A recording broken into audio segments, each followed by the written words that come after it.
সিংহাসনের মহাসংগ্রামে এই মুহূর্তে যে ছবি দেখাবো তা হলো পার্লামেন্টের ছবি। এখন সাদা একটা গেরুয়া, সুরাতে বিনা প্রতিদ্বন্দ্বিতায় জয়।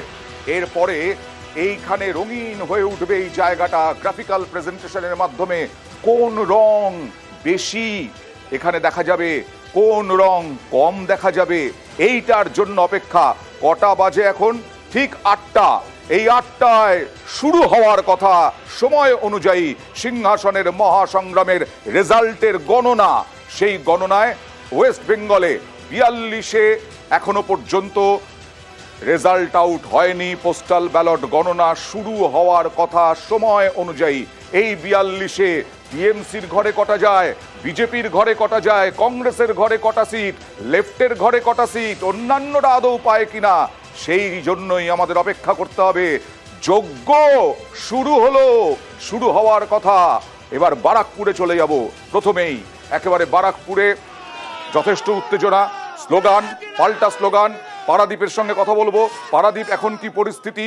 ঠিক 8টা বাজে গণনা শুরু হওয়ার কথা, আর তাই ঘিরে কিরকম উত্তেজনা, কিরকম টান টান উৎসাহ উদ্দীপনা।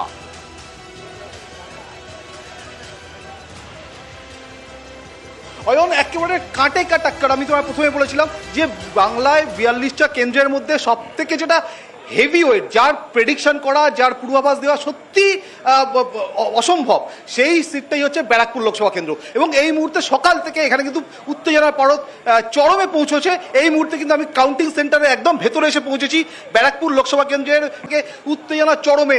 একদিকে যখন আমরা দেখেছি বিজেপির প্রার্থী অর্জুন সিং, তিনি গেটের বাইরে এসে দাঁড়িয়ে আছেন, তার যারা অনুগামী তাদের নিয়ে। অন্যদিকে তৃণমূল কংগ্রেসের যারা কর্মী সমর্থক তারা যখন এসে পৌঁছচ্ছেন, তারা কিন্তু সেখানে স্লোগান, পাল্টা স্লোগান দিচ্ছেন। অর্থাৎ ব্যারাকপুর সুরেন্দ্রনাথ কলেজ, সেখানে একদিকে যেমন জয় শ্রীরাম স্লোগান দিচ্ছেন, অন্যদিকে তার পাল্টা জয় বাংলা স্লোগান উঠছে। এবং তার মধ্যেই আমরা দেখলাম যে অর্জুন সিং তিনি কাউন্টিং সেন্টারে তার নিরাপত্তা রক্ষীর সঙ্গে প্রায় ঢুকে পড়েছিলেন, কিন্তু সোমনাথ শ্যাম, জগদ্দলের তৃণমূল বিধায়ক, তিনি অভিযোগ জানানোর পরে পুলিশের প্রশাসনের যারা ছিলেন তারা কিন্তু অর্জুন সিং এর যারা নিরাপত্তা রক্ষী তাদের বার করে দিলেন। অন্যদিকে সকালবেলা আরও একটা ছবি আমরা এখানে দেখেছি ব্যারাকপুর কাউন্টিং সেন্টারে। সেখানে দেখেছি যেটা অর্জুন সিং সকাল থেকে অভিযোগ করছিলেন যে বহিরাগত কিছু কাউন্টিং এজেন্টকে এখানে ঢুকিয়ে দেওয়া হয়েছে, এবং সেটাই তার ছবি কিন্তু আমাদের কাছে রয়েছে। আমরা দেখেছি যে এখান থেকে বিজেপির যারা কাউন্টিং এজেন্ট ছিলেন,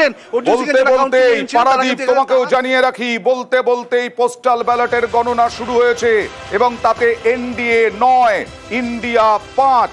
এখনো পর্যন্ত যা দেখা যাচ্ছে পোস্টাল ব্যালটে কিছু ইঙ্গিত পাওয়া যায় না, যদিও পোস্টাল ব্যালটে এনডিএ 11, ইন্ডিয়া 6। পোস্টাল ব্যালটে এখনো পর্যন্ত এই রকম রেজাল্ট আসছে। এরপরে ইভিএম এর গণনা শুরু হবে। আর ইভিএম এর গণনা যত তাড়াতাড়ি হয়, সপ্তাহের দ্বিতীয় দিন, কাজের দিন, সেই কাজের দিনেও মানুষের কিন্তু চোখ রয়েছে নিউজ 18 বাংলায়, এবং তার সঙ্গে ফলাফলের দিকে কে এগিয়ে কে পিছিয়ে এই সমস্ত রেজাল্ট আমরাই নিয়ে আসবো। সব তথ্য সবার আগে গণনা কেন্দ্র থেকে, বিভিন্ন গণনা কেন্দ্র থেকে আমরা দেখাবো। NDA 11, India 6। সরাসরি চলে যাব গণনা কেন্দ্র। নেতাজি ইন্ডোর থেকে রয়েছেন আমাদের প্রতিনিধি রওনাক। রওনাক, এই মুহূর্তে কি পরিস্থিতি? ইভিএম এর কাজ শুরু হলো কিনা? 8টা বেজে গেল।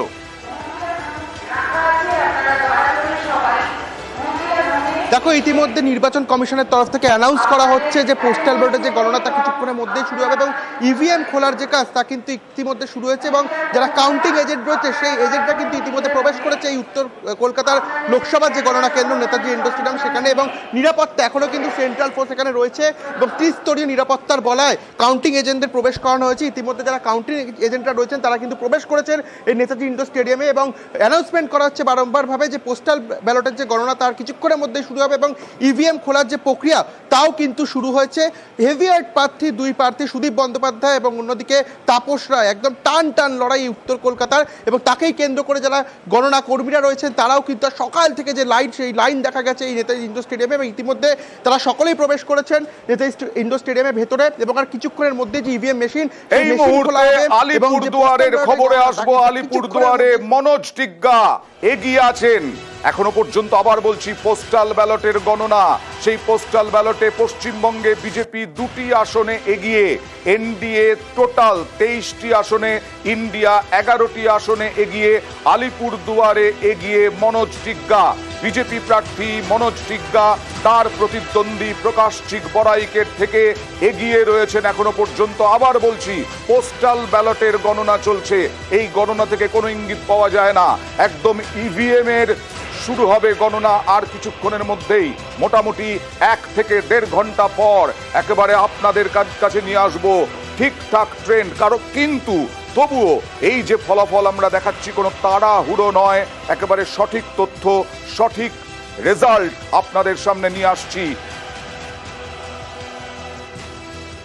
আচ্ছা দেবজিৎ, উত্তরবঙ্গের 7টা সিট, উত্তরবঙ্গ 2019-এ যা হয়েছিল 2021-এ তৃণমূল অনেকটা কিছুটা হলেও রিকভার করেছিল। এবার কি অবস্থা হতে পারে?